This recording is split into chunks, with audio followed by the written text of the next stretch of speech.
Bom, boa noite, em primeiro lugar. Agradeço o convite. Apesar de ser paraense, de nascença, estou ficando amazonense de coração. Fui muito bem acolhida aqui nessa terra e principalmente pelo pessoal do MUSA, que já me considera como membro integrante da equipe. E a minha ideia é só tentar contribuir o máximo com os conhecimentos acumulados ao longo desse tempo. Bom, me apresentando, aqui está o meu e-mail para quem quiser posteriormente entrar em contato comigo. Eu sou a chefe do Laboratório de Neurobiologia da Universidade Federal do Pará e venho de uma equipe que trabalha com o sistema visual de longas datas, uma equipe que foi formada no Instituto de Biofísica Carlos Chagas Filho, do Rio de Janeiro, onde eu tive a honra de ser aluna do professor Carlos Chagas Filho. E o Instituto de Biofísica, ele sempre foi referência no estudo do sistema visual. E o meu orientador veio daí, e aí eu já sou a segunda geração, e eu vou tentar resumir aqui um pouquinho nessa palestra de hoje. Dei esse nome Como os Animais Veem, para atender um pedido do professor Enio e do MUSA, no sentido de ver um mundo diferente do que nós vemos. Como é que os animais nos veem? Então, esse é o título da palestra. Então, por favor. Então, eu começo com essa pergunta: qual animal tem a melhor visão? Que é uma pergunta extremamente provocativa, né? A gente parte da premissa de que nós, humanos, somos o que temos visão mais aguçada. Próximo. Mas, aqui é um panorama. Existem outros animais distribuídos em diferentes hábitats que têm uma configuração de visão totalmente diferente da nossa e com um mundo totalmente diferente do que a gente consegue perceber. Próximo. Então, para começar, eu gostaria de dar uma introdução falando sobre o estímulo luminoso. O estímulo luminoso, dentro da energia eletromagnética que existe na natureza, o espectro luminoso que corresponde à luz visível, tá? São as nossas cores do arco-íris. Ela é uma pequena faixa dentro do que existe na natureza. Então, em termos visuais, nós não somos tão topo de cadeia como a gente poderia imaginar. Próximo. E um outro aspecto que também é importante para entender como é que os animais veem é que os animais que têm olhos frontalizados, tá? Um olho apresenta uma área que vai ver um mundo lá fora, que é chamado campo visual. Esse campo visual, ele passa por um sistema de lentes no olho, uma córnea nessa primeira instância e aqui uma outra lente importante, que é o cristalino, para formar uma imagem nessa estrutura aqui no fundo do olho, uma imagem invertida por causa desse sistema de lentes, que é chamado de retina. Próximo. Essa retina, ela na verdade é uma fina camada que está no interior do olho, tá? E mais importante ainda, uma camada transparente que está no interior do olho, e mais importante, ela é parte do sistema nervoso central. Isso é importante no que se refere à importância que essa fina estrutura que está dentro do olho é capaz de fazer com relação ao estímulo luminoso que está presente no ambiente. Ok? Bom, então essa aqui é um corte da estrutura do olho. Então aqui as lentes que eu tinha mencionado, córnea, cristalino e a retina, que é essa fina camada. Aqui nós temos toda a informação que atinge essa região, ela sai através de potenciais elétricos pelo nervo óptico, e animais que têm olhos frontalizados têm essa estrutura aqui, uma depressão. Pode passar o próximo? Pode passar o próximo? Próximo. Uma depressão no fundo do olho, tá? Próximo. Que é chamado de fóvea, tá? Então aqui você tem a imagem real do fundo de olho de um humano, onde você tem isso aqui é o disco óptico, local de inserção do nervo, e aqui a fóvea, que é uma pequena depressão nessa estrutura, e essa estrutura aqui, vista de uma outra forma, tridimensional, é a retina. Tá? Pode retornar. Retorna. Próximo. Bom, então, essa imagem, essa parte do sistema nervoso, que é a retina, é o que a gente vai detalhar a palestra de hoje. Então, ela começa é aqui nessa estrutura que você tem células visuais que vão transformar a luz em uma linguagem que o sistema nervoso consegue reconhecer. Próximo. E aqui é o que eu estava falando sobre a informação referente aos dois olhos. Então, como você tem dois olhos frontalizados, boa parte dos animais tem olhos frontalizados. Então, você tem uma área que representa o lado esquerdo do campo visual e uma outra área que representa o lado direito do campo visual. Então, aqui representa o lado direito do campo visual, incide na retina chamada retina nasal, e ela projeta para o outro lado do córtex. Enquanto que o campo esquerdo incide na retina denominada retina temporal, e ela segue para o outro lado do córtex. Então, em um único hemisfério cerebral, no único córtex visual, você tem informações dos dois lados de uma cena visual. Próximo. Ok, então aqui nós demonstramos a imagem da retina, né? Do fundo do olho. Próximo. Aqui das estruturas anatômicas, disco óptico e fóvea, a depressão, que é a fóvea. Nessa região, cabe ressaltar que é o local onde existe maior quantidade de células que transformam a energia luminosa em sinal elétrico capaz de ser codificado pelo sistema nervoso. Isso aqui é típico da retina de humanos e primatas não humanos. Próximo. O que tem dentro dessa retina? O que tem dentro dessa estrutura neural chamada retina? Ela é muito mais complexa do que se imagina. Ela é uma fina camada de aproximadamente 200 micrômetros de espessura somente, mas altamente complexa em termos de processamento de informação nervosa. Tá? Ela tem uma camada que é chamada de camada de fotorreceptores. É aqui que a luz passa, atinge essa estrutura e é transformada em sinal elétrico. A partir daqui, tudo é sinal elétrico que vai sair através do único ponto de saída, que é o nervo óptico. Próximo. E essas células visuais, elas são categorizadas desde 1872 por Miller em dois tipos funcionais.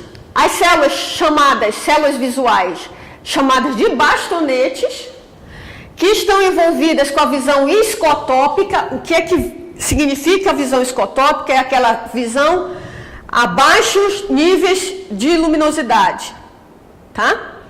E uma outra célula, que são chamadas também de fotorreceptores, mas é uma variação desses fotorreceptores, que são os cones, e que elas estão envolvidas no outro aspecto da visão, que é a chamada visão fotópica, tá? Ou seja, aquela em que o indivíduo consegue ver em grandes níveis de luminosidade e consegue também discriminar a informação de cor.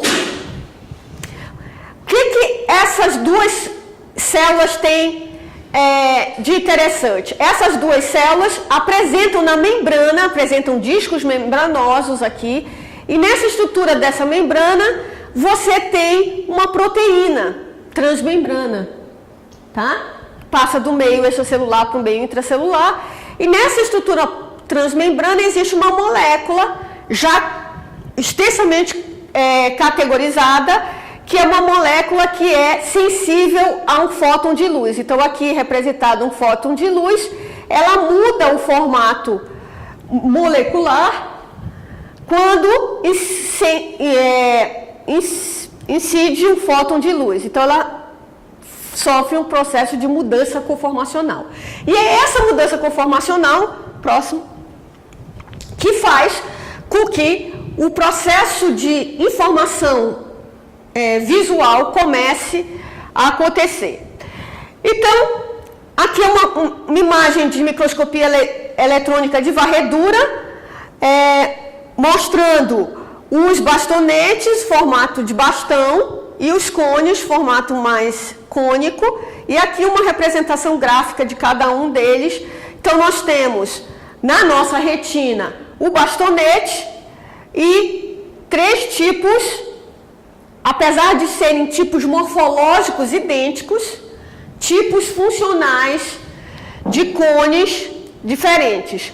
Um que detecta a parte mais, que é chamado cone do azul, que é sensível a baixos comprimentos de onda, o cone do verde, que detecta o meio do espectro, e o cone do vermelho, que detecta o extremo do espectro visível, o extremo vermelho próximo. E aqui é a representação fisiológica, ou seja, esse dado que eu estou passando para vocês vem de dados de funcionamento, esses dados que eu acabei de falar, que são as chamadas curvas de sensibilidade espectral de cada um desses cones. Então, o cone do azul, como eu falei, detecta baixos comprimentos de onda do espectro visível, do nosso espectro visível.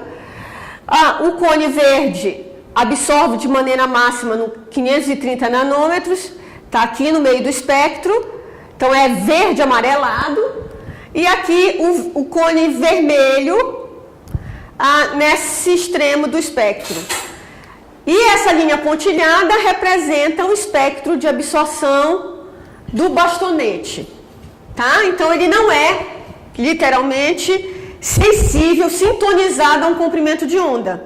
Ele tem uma curva mais ampla, por isso que também ele é denominado, está relacionado à detecção de visão escotópica ou baixos níveis de luminosidade. Próximo. Esses cones, tá? Eles estão distribuídos na superfície da retina de maneira bem variada, dependendo da espécie. Você tem animais que podem ter os 3 tipos de cones, por exemplo, nós, sem qualquer patologia visual, nós apresentamos os 3 tipos de cones distribuídos no nosso fundo do olho e bastonetes que estão mostrados aqui menores, intercalados entre essa matriz de cones. Ok? Próximo. Essas células visuais, elas se distribuem na retina, tá? Então, aqui é um gráfico de distribuição desses fotorreceptores na retina. E o que a gente pode observar nessa imagem? Que os bastonetes, eles têm uma superioridade numérica, eles são sempre muito mais abundantes do que os cones, em qualquer região da retina, que é a fóvea, que é o centro da visão, e aqui a periferia, aquela visão lateralizada, ok? Então eles são numericamente, aqui são cones por milímetro quadrado, então você tem uma superioridade numérica dos bastonetes quando comparado com os cones, com uma única exceção. Nessa região aqui, que é a fóvea, você não tem bastonete, tá? O único elemento celular que você tem são esses cones aqui. Então você veja a curva de distribuição, eles são numericamente inferiores na periferia, predomina o bastonete. Quando chega no ponto de maior precisão de imagem, que é na fóvea, o bastonete desaparece, tá? Só ficam os cones, distribuídos nesses 3 grupos que a gente falou ainda há pouco. Próximo. E aqui eu mostro uma imagem de uma retina marcada por uma técnica, na verdade, por uma iluminação diferenciada no microscópio, que é o contraste interferencial. Eu pego o meu material biológico, pego o olho, que eu vou estudar, tá? Fixo o meu material, disseco a retina e vou olhar no microscópio, tá? Faço um jogo de iluminação e a imagem que eu tenho, isso aqui é de primatas, a imagem que eu tenho é uma matriz, vocês estão vendo essa seta aqui, elementos maiores são os cones. A gente chega à conclusão de que, independente do hábitat do animal, essa matriz, ela é bastonete dominante, tá? Então, os cones não estão marcados por uma técnica em particular, mas é só para mostrar que mesmo sem marcação a gente consegue identificar tipos de cone. A gente não consegue, nessa altura, identificar que tipo de cone é. Se é azul, se é verde, se é vermelho, tá? Então essa é a primeira etapa. Ao investigar a retina de um determinado animal, ver se ela é realmente bastonete dominante. Por que eu estou falando isso? Porque existem exceções, pode passar, exceções à regra. Existem animais, por exemplo, que não têm bastonete dominante, tá? Aqui é um esquilo terrestre, aqui é a marcação, e a gente pode notar que aqui são os cones maiores e o resto são bastonetes. Os bastonetes só representam 5% da população total, tá? É uma exceção àquele padrão geral dos mamíferos, dos primatas. Existem animais que têm variação dessa distribuição. Próximo.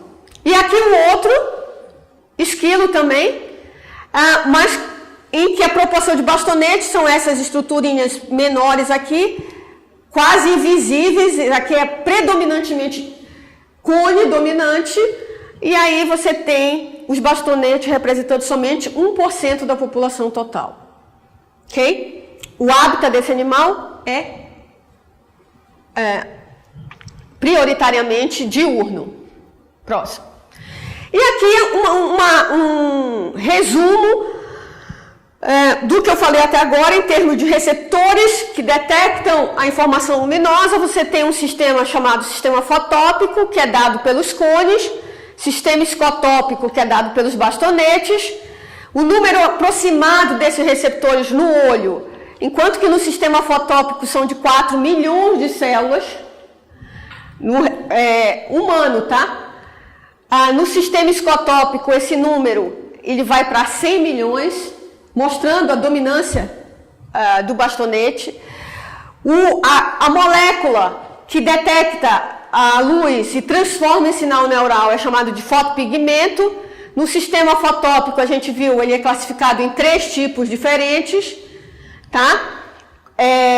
Que vão dar a base para a visão da cor, que a gente vai falar daqui a pouquinho.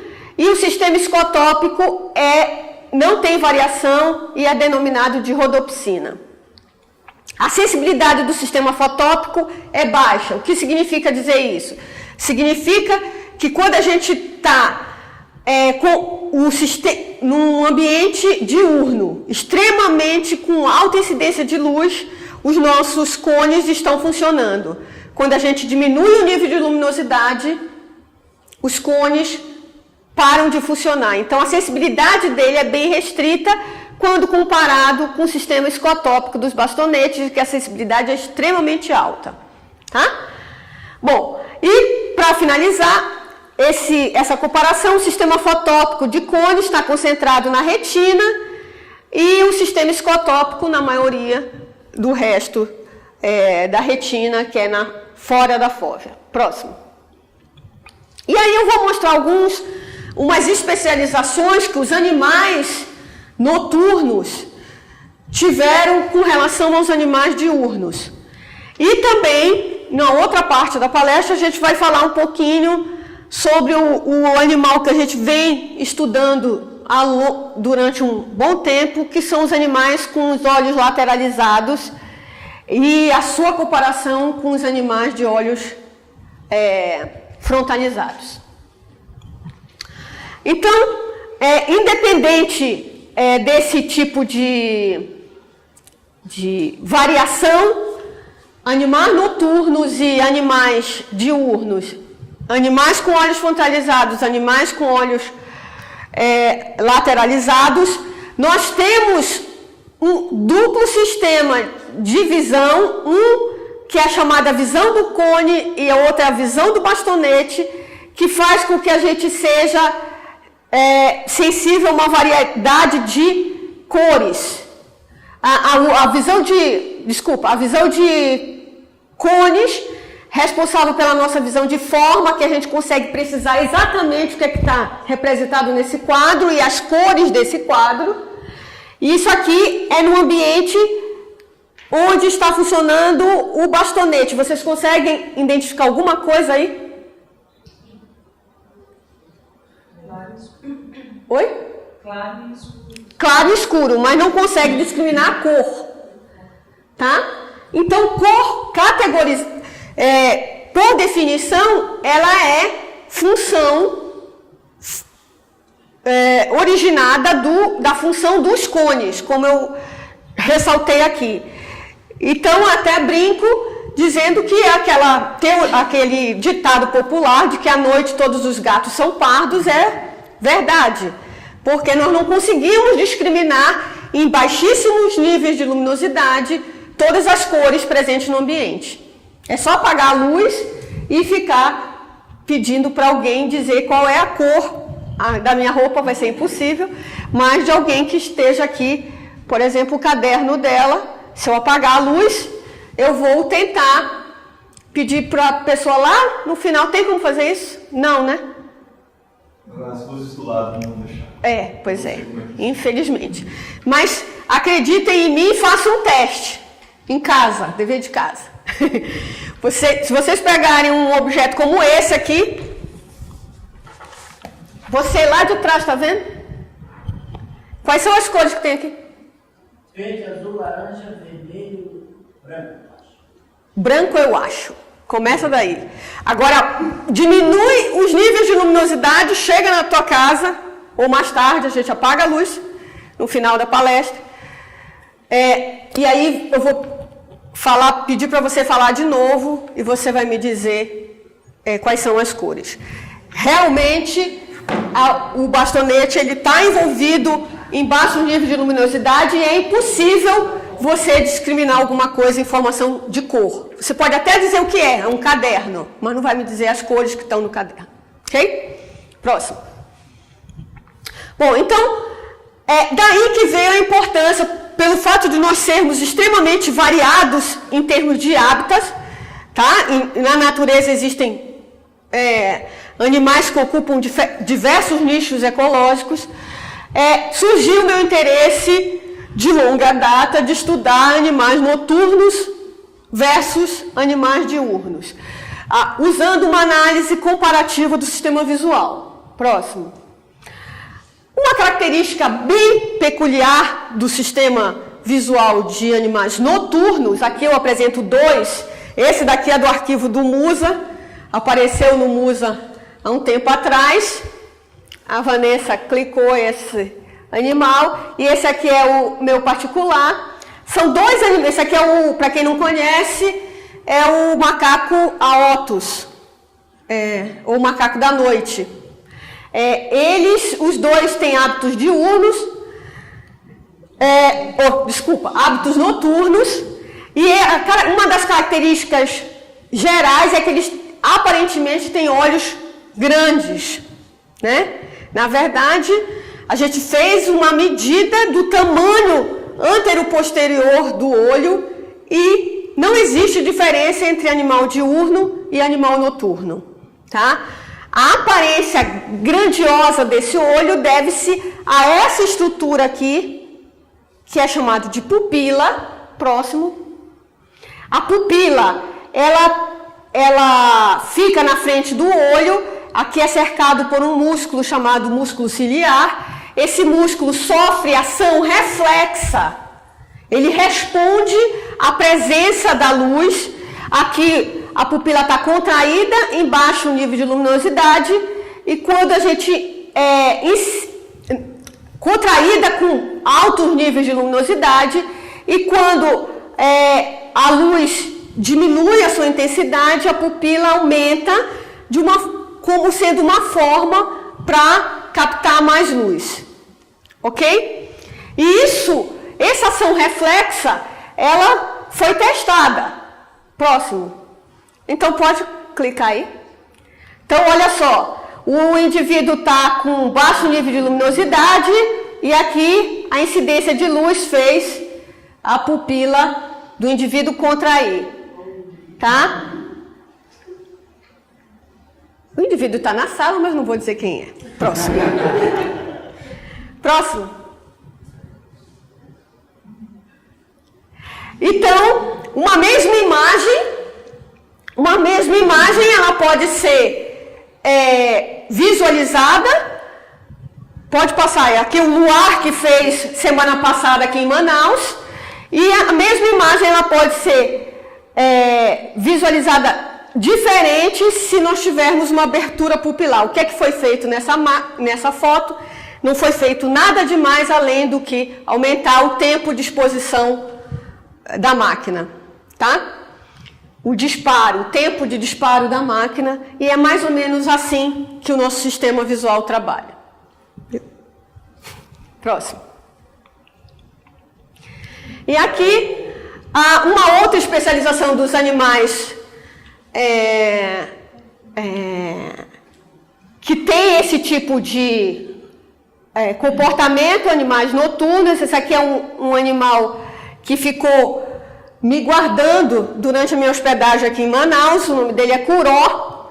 Kuró significa preto em japonês. E aí, minha homenagem aqui ao Kuró, que me guardou durante esse período. Próximo, vocês podem notar que os animais, gato, cachorro, eles têm uma estrutura, quando a gente bate a foto, eles têm uma estrutura no fundo do olho que reluz, tá? Isso deve ser uma outra característica, não somente a pupila aumentada, uma outra característica desse animal, que pode passar, a presença no fundo do olho de uma estrutura realmente translúcida, tá? Que é chamado de tapetum lúcido. Então, isso aqui é o fundo do olho, já tiramos toda a parte anterior do olho, ficou só a parte posterior, e você nota aqui que ao invés de ser uma estrutura preta, que é o que acontece na estrutura do olho humano, porque o preto absorve a luz, tá? Nos animais domésticos em geral e nos animais noturnos tem essa estrutura particular que é chamado de tapetum lúcido. E qual é o papel funcional desse tapetum lúcido? A luz passa por maior abertura pupilar e como ele está trabalhando em baixo nível de luminosidade, essa estrutura literalmente ela faz, se ela não for absorvida na retina pelas células visuais, ela tem uma nova possibilidade de passar pelo sistema e ser captada pelas células visuais por um sistema de ida e volta, tá? Então isso é característico dos animais noturnos. Próximo.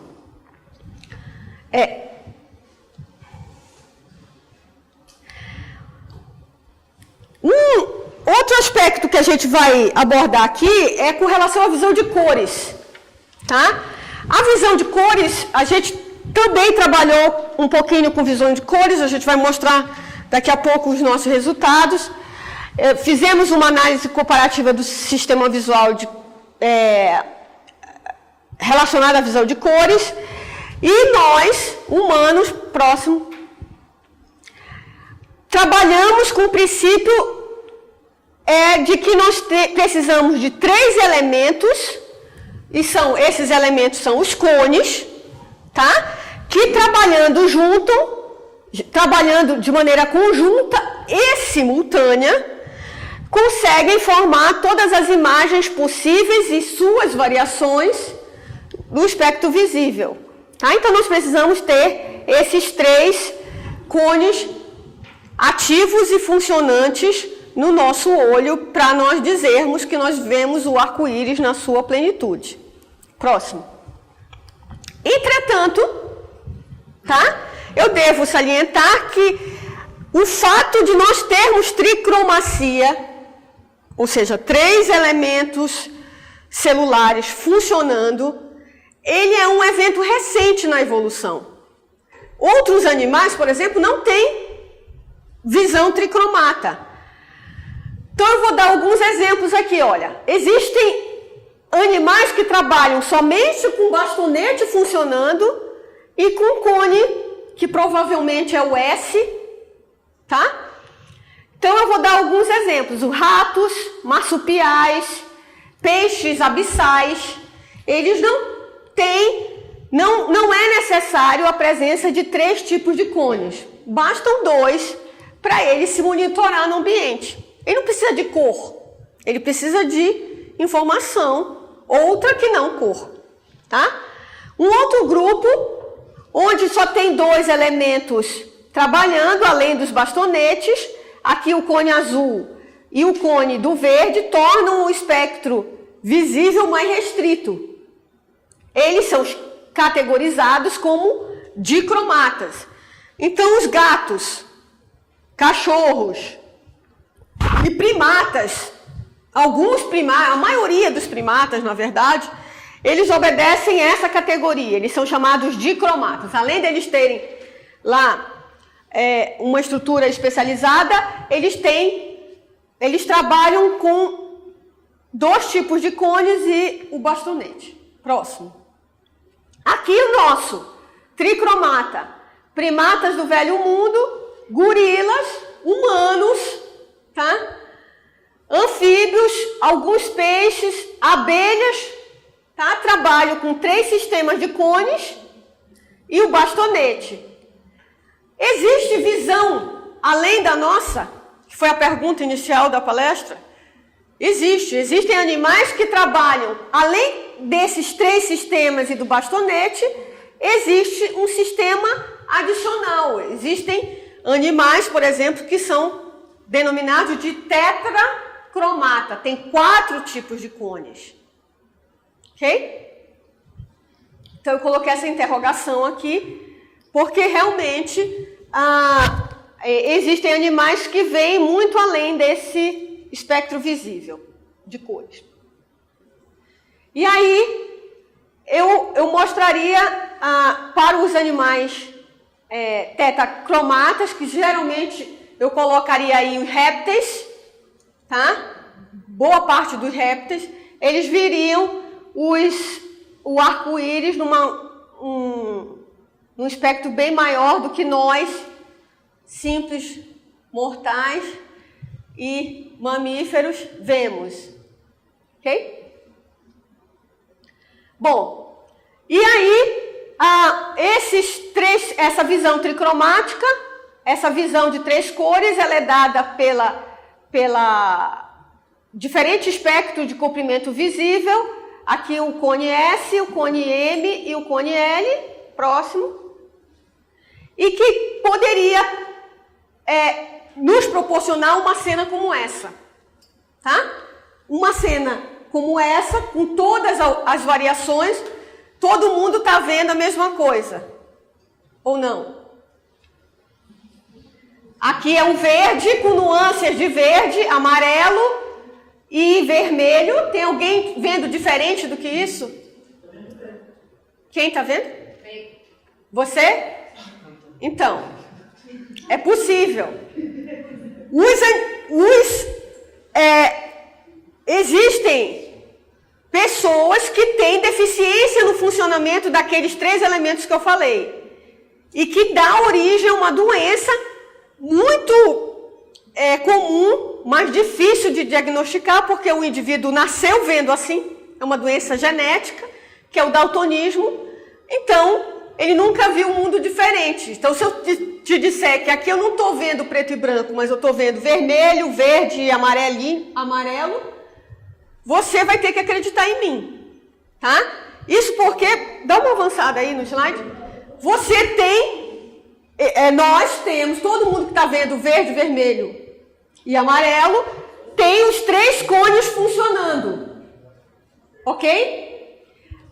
O daltonismo está relacionado a uma doença genética ligada ao cromossomo X, então ela é muito mais frequente no sexo masculino do que no sexo feminino.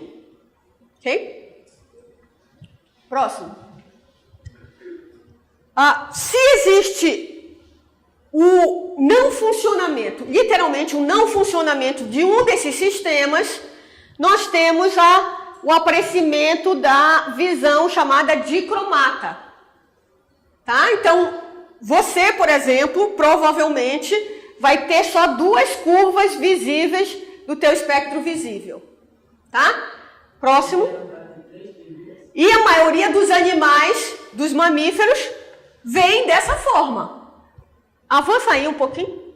Então, só 2 sistemas, o azul e o verde, estão funcionando. Tá? Então, a maior parte dos mamíferos funciona com dicromacia. Eles são, na verdade, dicromatas.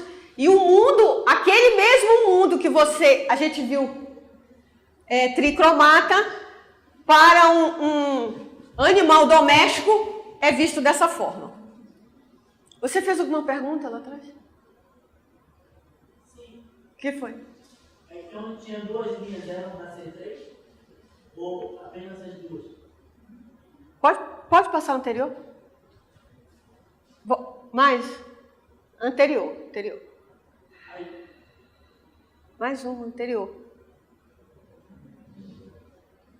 Aí, aqui, o teu sistema era para trabalhar 3 curvas diferenciadas. Uma do cone azul, uma do cone vermelho e uma do cone verde.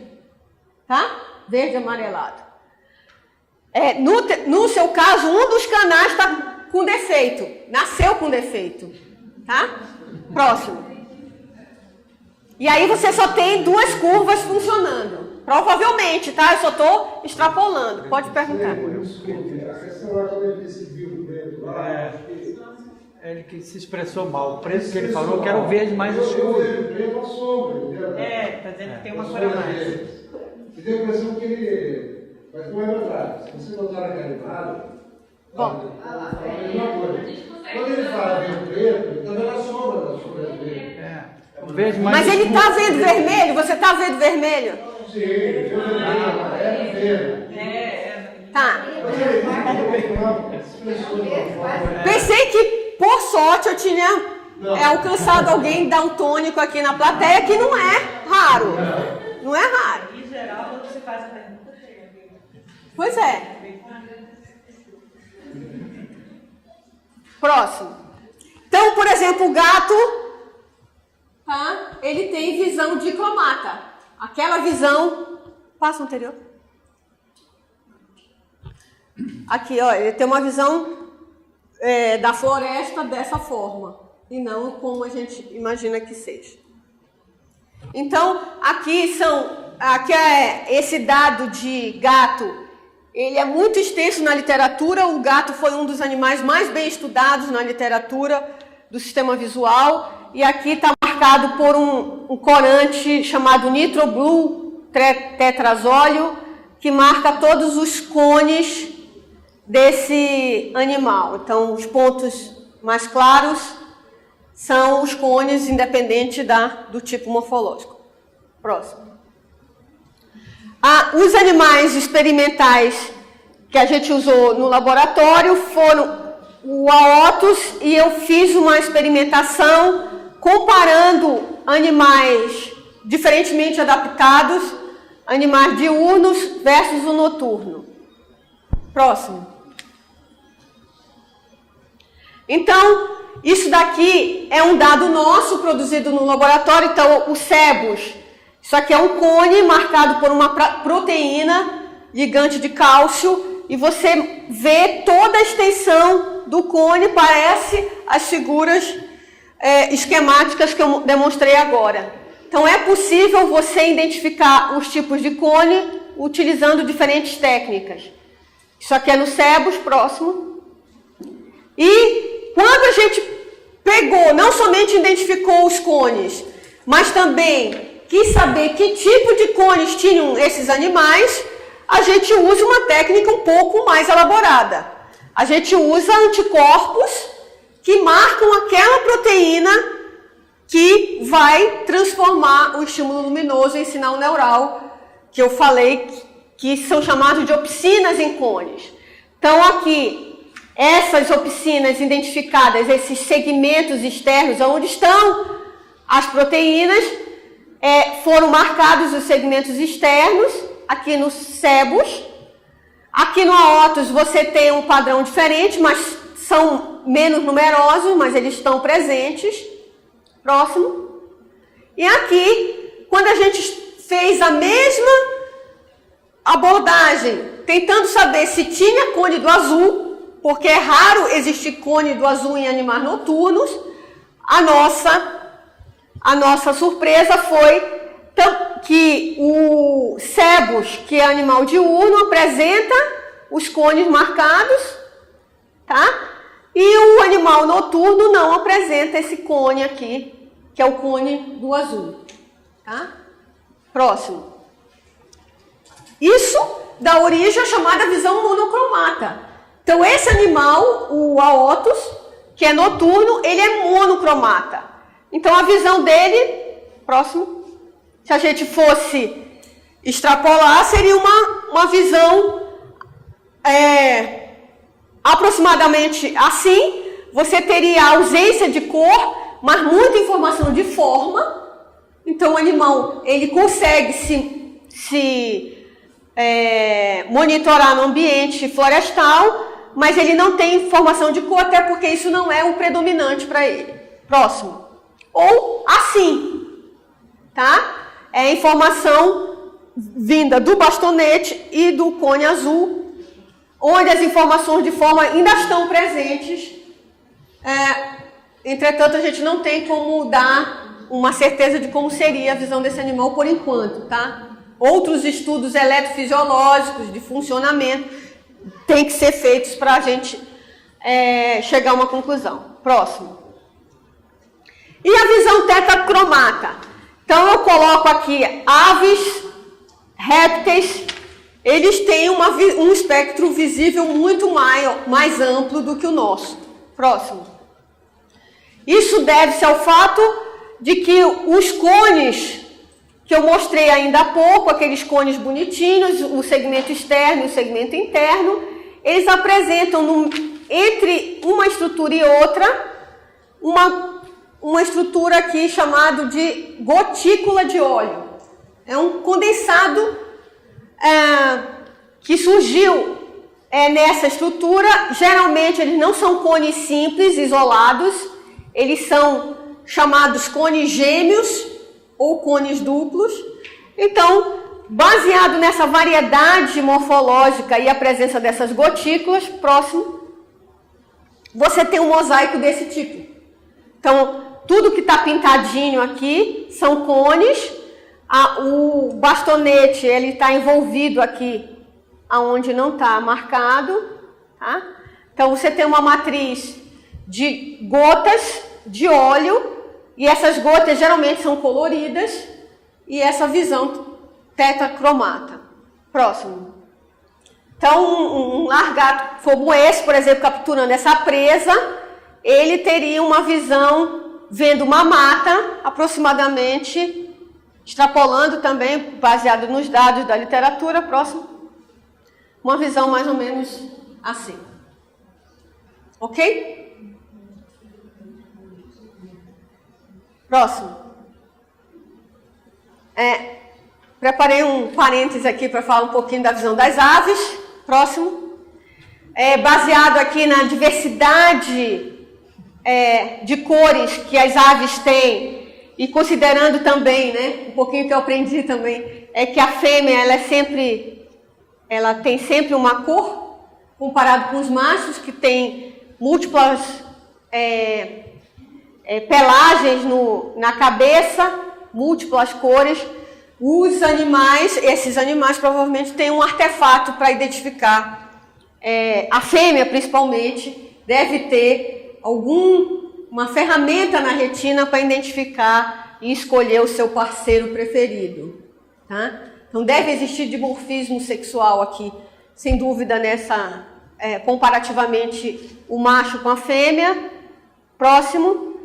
Aqui mostra uma retina de aves, mostrando a presença dessas gotículas de óleo. Isso aqui são os bastonetes, tá? Próximo. E aqui a curva de sensibilidade que eu mostrei para primatas, tá? Muito mais variada. E aqui, olha, notem que essa curva que não existia em primatas começa a aparecer. Essa curva, ela aumenta o espectro visível para a linha do UV, tá? Então, ou seja, a visão ultravioleta. O nosso olho humano não é capaz de visualizar o ultravioleta, mas esses animais que apresentam esse espectro visível conseguem perceber esse comprimento de onda. Próximo. Aqui tem as curvas de cada um desses pigmentos, tá? Próximo. E aqui uma resenha de como que esses mosaicos diferenciados, monocromata, dicromata, que é a maioria dos mamíferos, e bastonete dominante, cone dominante, tricromata, onde está o homem, e as suas variações aqui, os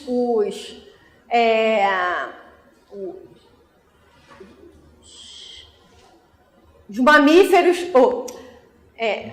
os marsupiais, os dicromatas aqui, que não necessariamente tem que ser verde, vermelho e azul, mas pode ser verde, vermelho e UV, por exemplo, tá? Eles têm vários arranjos dentro da retina. E a partir desse conhecimento desses arranjos dentro da retina, a gente pode extrapolar de como que seria a visão desses animais. Próximo. Como eu falei, a tricromacia, ela não ela é mais uma exceção do que uma regra.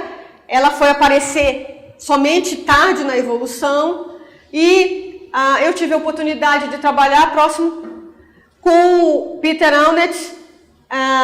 Eu fui da Universidade de Viena. Esse trabalho ele publicou logo depois da minha chegada em Viena. Eu fui fazer o pós-doc lá. E esse artigo é uma referência no que se refere à evolução da visão de cores. Tá? Então, aqui acreditava-se que os primeiros mamíferos, até pelo aquele arranjo de multicores, de multitipos de cones, eram principalmente diurnos, tá? Os primeiros mamíferos, eles conviviam de maneira harmoniosa com os dinossauros da época. Aqui é a escala evolutiva. E por pressão ecológica, por pressão, eles deslocaram seus hábitats para hábitats noturnos, tá? Para fugir da predação dos grandes dinossauros. E aí, esse padrão estabeleceu a retina bastonete dominante, que até hoje nós vemos nos placentários e nos marsupiais e nos primatas atuais. E com um outro advento importante, que foi a extinção dos dinossauros, os répteis modernos tiveram que se adequar ao tamanho, mas preservaram a retina do mesmo arranjo, enquanto que os mamíferos placentários conservaram a característica de bastonete dominante e também, próximo, culminou na grande radiação dos mamíferos a partir daí, próximo, e culminou na diminuição de tipos espectrais. Então não precisava mais os répteis terem aquela visão tetacromática, tá? Porque os mamíferos começaram a ocupar diferentes nichos. Próximo. Então, aquela organização multivariada de répteis, que ainda está presente nos répteis atuais, mas com pequeno tamanho, foi substituída pela grande dicromacia que a gente encontra em mamíferos. Próximo. E aqui um apanhado geral desse padrão de distribuição. Bastonete e os cones, tá? E esse padrão sendo bastante diferente dos répteis e das aves. Ok? Próximo. E aí eu coloquei essa figura bem provocativa, já que os répteis, os dinossauros da época, eles tinham toda aquela ferramenta para ver visão tricromata até hoje. Eu devo avisar o Spielberg, que pinta os dinossauros de verde, que os répteis têm ferramentas suficientes, e tinham na época, para ver um dinossauro pintado de multicor, porque pelo menos a retina dele guardou essas características até hoje. Tá? Então tem que avisar isso ao Spielberg para que nos próximos filmes ele faça diferente. Próximo. Bom, baseado nesse trabalho dele, eu me interessei muito em saber como é que tipo de fenômeno aconteceu na transição dessa organização de retina. Olha, a gente viu, era um bastonete dominante, continuou o bastonete dominante, e nada melhor do que estudar um animal que, em termos evolutivos, é um mamífero, tá? Placentário, e ele está aqui no meio caminho entre os répteis e os mamíferos atuais, tá? Esse animal é o gambá sul-americano, tá? Próximo. Então, a gente tem um filme do gambá. O gambá, ele tem um comportamento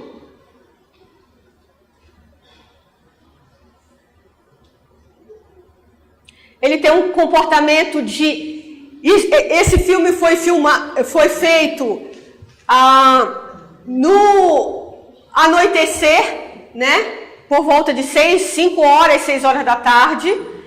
Esse animal, ele tem um hábitat crepuscular. Vocês notem que ele tá procurando aqui, começa a atividade motora no crepúsculo. Tá? Pode passar. E aí a gente foi ver se existia algum tipo de diferencial na retina desse animal.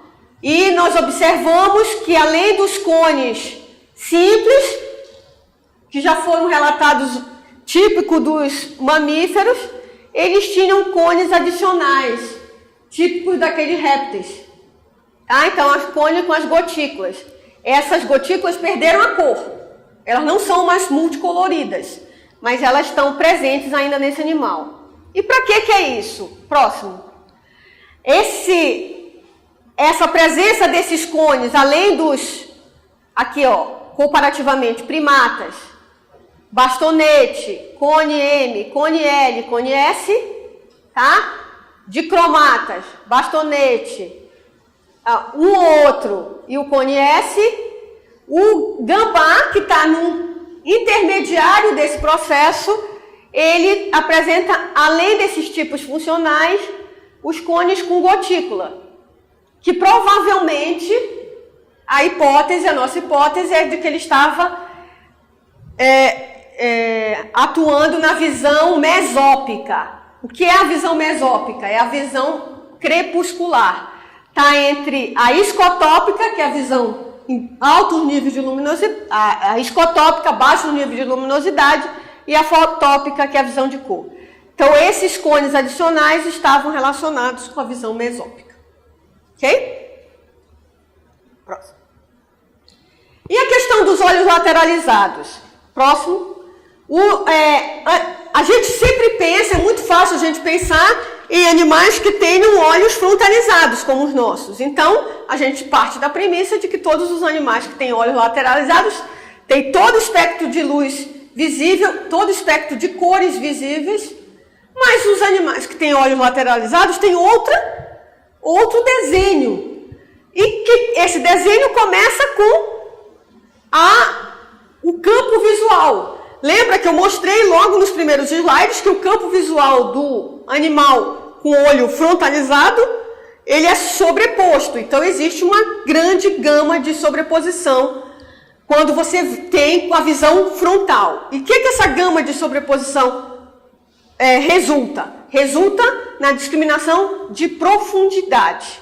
Então, eu consigo discriminar o quanto você está distante do último espectador dessa sala, tá? Porque eu estou olhando com a minha visão frontalizada. Os animais que têm olhos lateralizados, eu coloquei esse aqui, mas não foi esse meu animal experimental, até porque esse animal, ele, apesar de ter olho lateralizado, ele não foi o alvo, porque esse animal aqui, ele tem uma visão pobre e ele discrimina mais sensação térmica do que outra coisa. Próximo.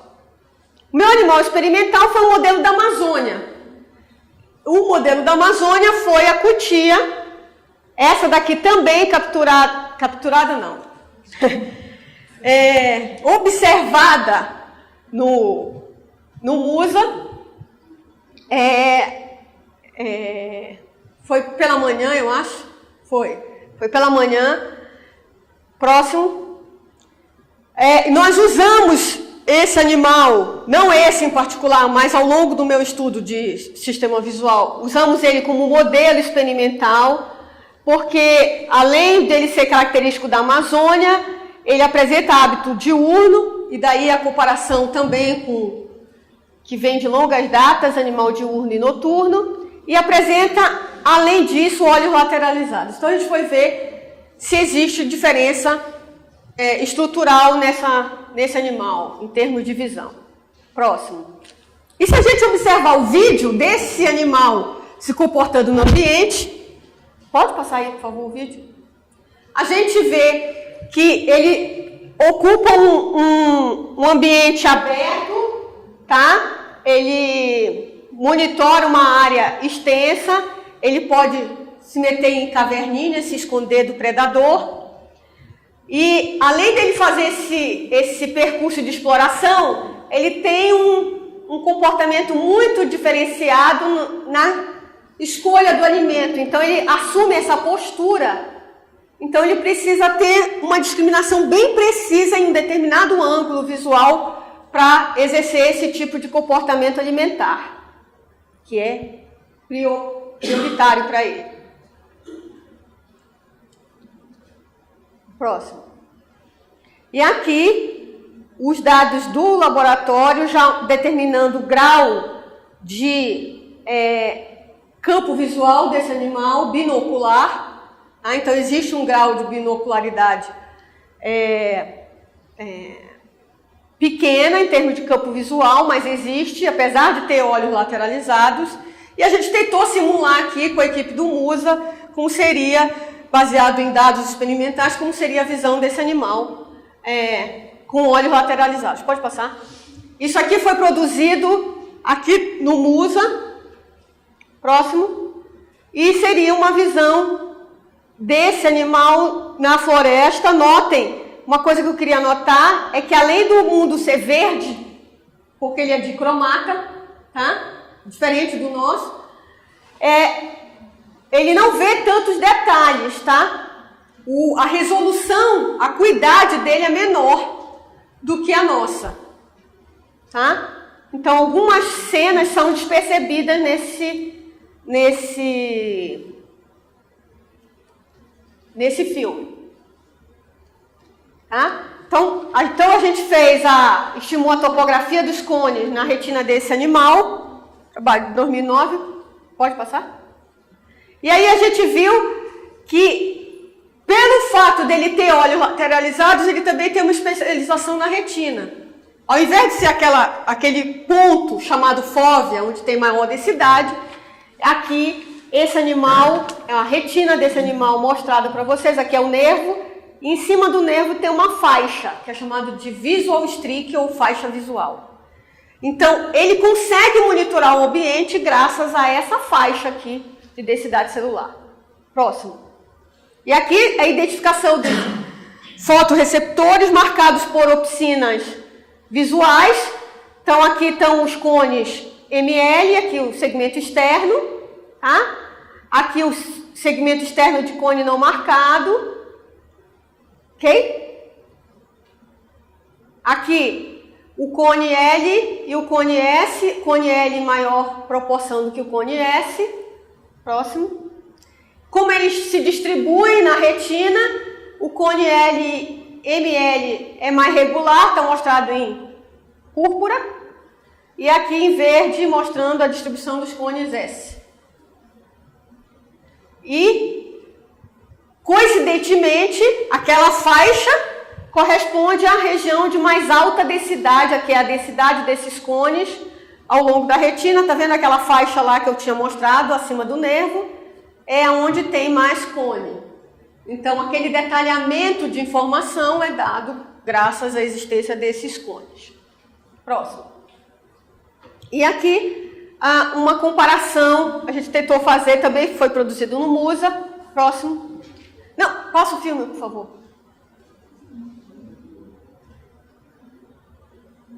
Tá? Então, aqui a visão da cutia em baixa resolução, tá? Vendo detalhes, ó, a visão humana vê detalhes que para a cutia não é tão importante, mas ela consegue monitorar o ambiente de maneira diferenciada.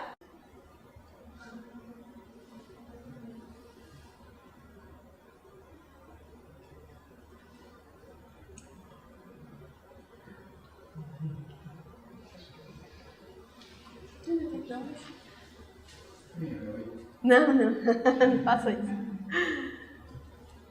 Ok.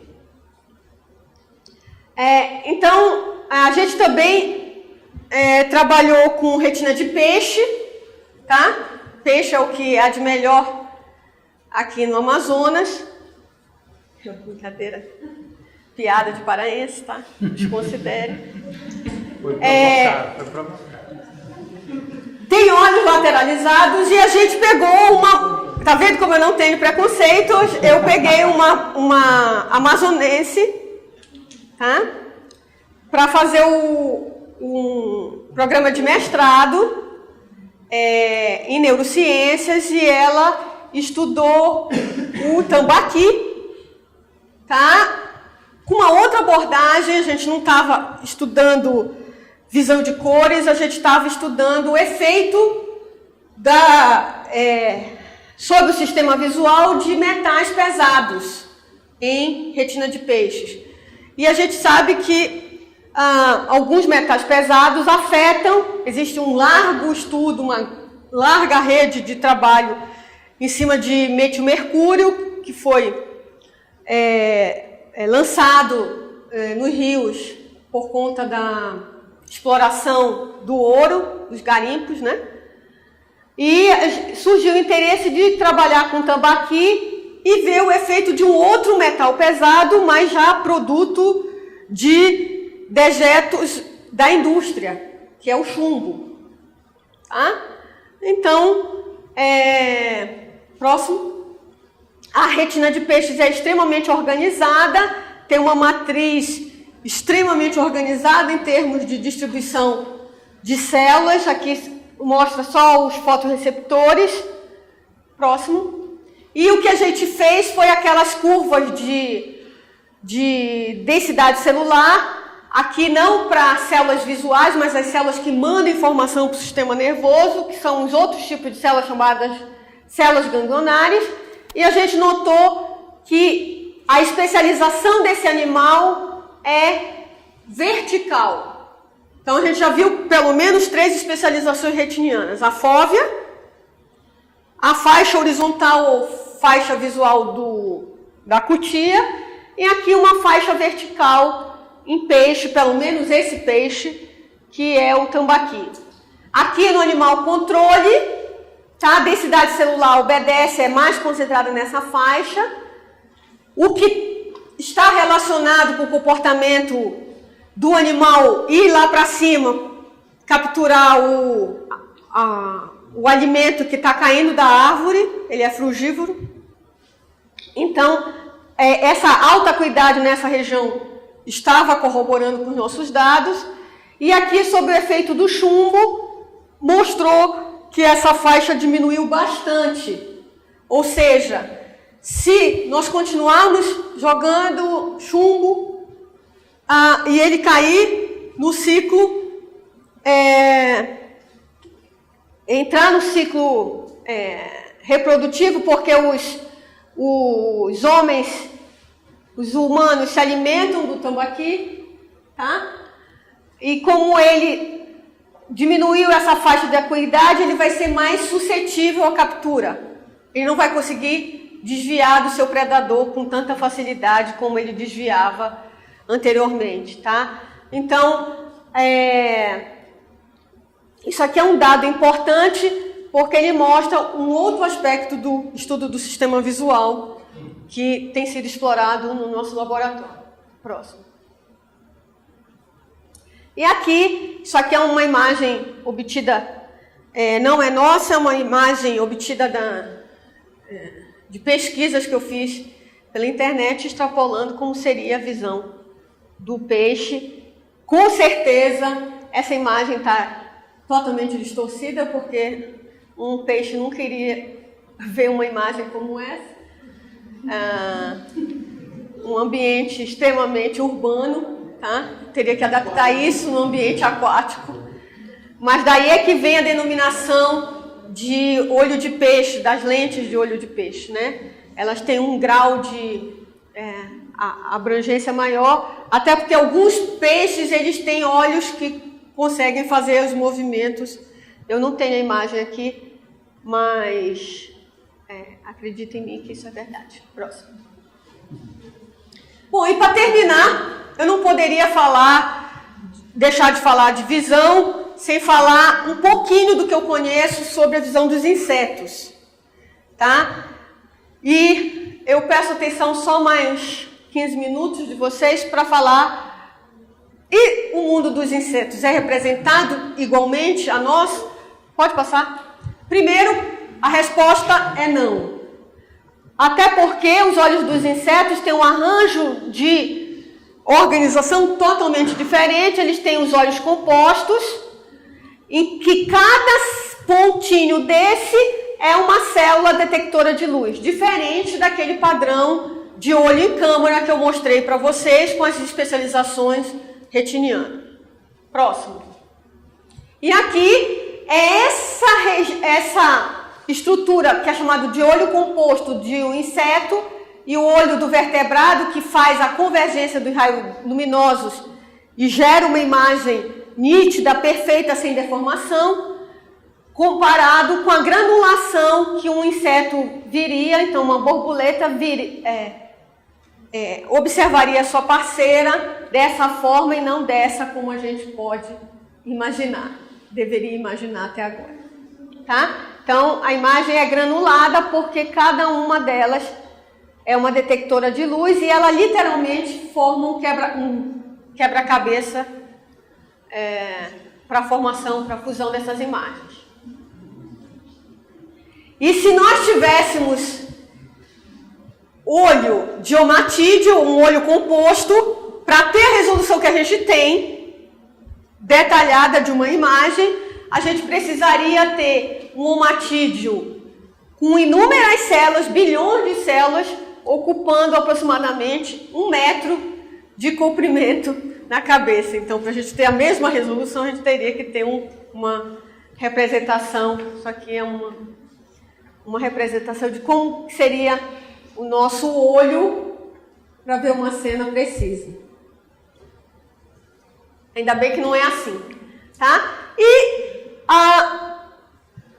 a coisa que eu queria enfatizar é que tudo isso que eu estou falando até agora são dados que vêm de muito tempo, tá? Então, eu resolvi fazer dessa palestra, compilar o que há na literatura, inserindo alguns dados do nosso laboratório. E vejam, mais do que se imagina, a descrição, há mais tempo do que se imagina, a primeira descrição de que insetos veem cores foi feita em 1973, o que resultou no Prêmio Nobel para Carl von Frisch. Tá? E existe um artigo no Ciência Hoje, Ciência Hoje é de 2009, se eu não estou enganada, não, 1990, da professora Dora Fix Ventura, que a gente trabalha, eu tenho a honra de trabalhar com ela no projeto de contaminação mercurial com peixes, e Randolph Menzel, da Universidade Livre de Berlim. Então, eles publicaram um artigo no Ciência Hoje, mostrando que as abelhas distinguem cores e muito mais do que a gente, inclusive. Próximo. Então, aquela abelha que eu mostrei no slide anterior é uma melipoma, tá? Que aqui tem a curva espectral de cada... Foram estudadas uma variedade muito grande de abelhas, de diferentes espécies. Aqui eu não vou me deter em caracterizar essas espécies, até porque eu não sou especialista no assunto, especialista não está aí, mas já foi embora. E ele me falou que aquela espécie lá que foi mostrada é essa aqui, onde mostra a curva espectral. Tá? E notem que existem 3 curvas, e essas 3 curvas abrangem o espectro do UV. Tá? Então, a curva espectral do UV. Então, existem 3 tipos de cones, então eu posso dizer que a visão das abelhas é tricromata, só que ao invés do azul, ela tem um espectro mais para ultravioleta. 340, 440 e 540 nanômetros de comprimento de onda. Então, próximo. Então, essa seria a visão das abelhas, tá? Observado com um filtro de ultravioleta. Um mundo totalmente diferente do que a gente imagina que a abelha esteja visualizando. Próximo. Aqui é a visão humana e a visão vista através do ultravioleta. Parece feio, até porque está fora do nosso espectro visível. A gente tem um corte para a ultravioleta. E esses animais, eles não têm esse corte, então o mundo é muito mais bonito do que para a gente, pelo menos. Próximo. Aqui, um outro exemplo, visão de humanos, e aqui a visão das abelhas. Próximo. E eu queria encerrar essa palestra falando o seguinte, que atualmente se sabe, se identificou um novo tipo de célula receptora na retina que está envolvida não com o processo de transformação da luz em sinal neural. Ou seja, não existe mais um cone que detecta o espectro visível de cores junto com o bastonete. Mas essa célula receptora, que é chamada de melanopsina, ela é sensível a um anticorpo chamado melanopsina, ela detecta a presença de luz na retina é uma célula ganglionar extremamente nova e ela parece ser um outro tipo de fotorreceptor que está surgindo aí na literatura do sistema visual. A gente está correndo atrás de anticorpos para marcar essa célula e tentar identificar qual é o papel funcional dela dentro da retina de primatas lá em Belém. Próximo. E aqui, alguns dos meus colaboradores que participaram em diferentes etapas do trabalho. Luiz Carlos de Lima Silveira, Fernando Alan trabalharam com primatas e cutia, junto com o Setsuko, Anderson, Soraya e os outros são alunos também de mestrado. E aqui a minha aluna de mestrado que fez o trabalho com tambaqui e recebeu bolsa da FAPIAN, tá? Então, nós temos tanto colaborações nacionais como internacionais. Os olhos dos primatas foram cedidos pelo Centro Nacional de Primatas, onde a gente tem um convênio extenso com eles, para tentar mapear a diversidade de cores em primatas. E USP com a professora Dora Fix Ventura e a professora Dânia Hamasaki Brito, da Universidade de São Paulo. Esses são os meus colaboradores, mas eu queria, além de agradecer meus colaboradores, óbvio, pelo trabalho e colaboração, próximo, eu queria agradecer imensamente o MUSA pela oportunidade de estar aqui e passar esse tipo de informações para vocês. Então, é isso.